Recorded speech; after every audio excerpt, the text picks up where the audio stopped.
Hi, my name's Aaron Davidson, and one of the issues that my opponent has been addressing is that I looked up somebody's ballot and found out some information on his ballot improperly.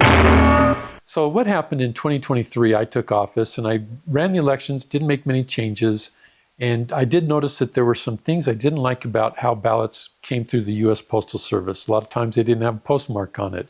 Sometimes they took way too long to get to return to us. So I looked through the code, and the code said counties administrating elections are not required to pay return postage on ballots.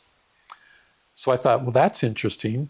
And I found out that there were 19 other counties, 19 of the 29 counties that did not pay return postage. So Utah County, I decided, would be the 20th county that didn't pay return postage.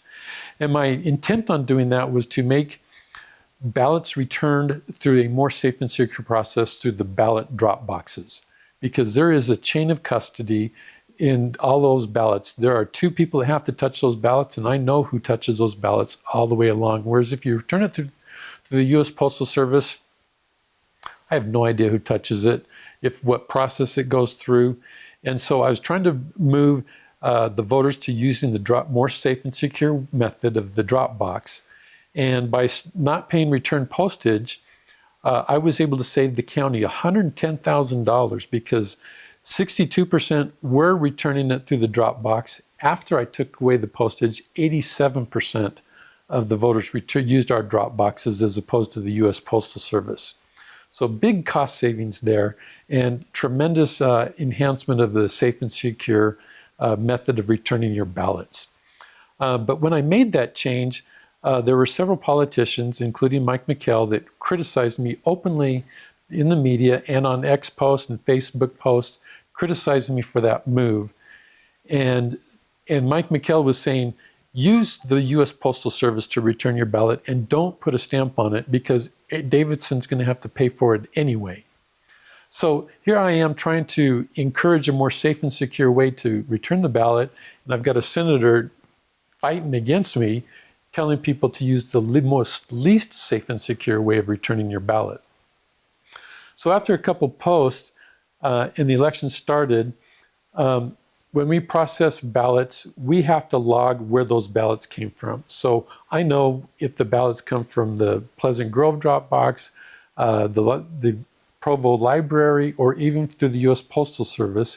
And the U.S. Postal Service sorts it for us. They have a bin that has ballots with stamps and a bin without stamps. So we run those through separately. So our system logs whether that ballot had a stamp on it or not. So after multiple posts and me trying to fight to encourage people to use this most safe way, I looked up his ballot and he returned his ballot the same way he was advocating for it. He used the U.S. Postal Service and he didn't put a stamp on it. So I just kind of made a snide comment saying, yeah, and you were too cheap to put a stamp on your own ballot, making the taxpayer pay for your ballot. So that kind of hit him wrong. But I was just telling him he did what he was advocating for. And that's kind of where it exploded. And so in the next legislative session, it wasn't illegal. They filed criminal charges against me. The investigator came. I showed him exactly what he did. He found no findings. I have access to it. And he was the public, and so it wasn't protected data. So in the next legislative session, they created HB 69, which made disclosing whether a voter returns their ballot back with or without a stamp. So we ended up saving $110,000 in 2024 by moving to not paying return postage.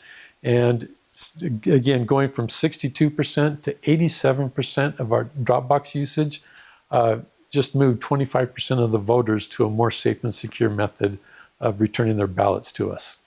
And that's how I think a good county clerk should be doing things. I was looking for ways to save money and make it more safe and secure.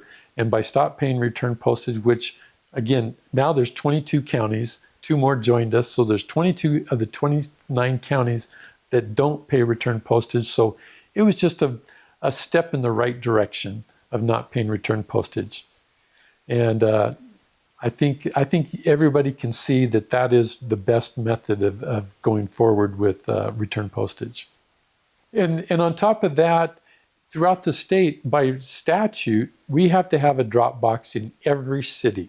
So every city has a drop box, and in Orem and Provo, there's at least 2 drop boxes in those. Provo has a couple more because they're in our county facilities, but they're easily accessible. You can go online and find out where those are, and use our drop boxes. It's more safe, secure, and if you want the freedom of using the Postal Service, put a stamp on it. And if you can't, we'll still pay for it, but you just know that someone else is paying for your convenience.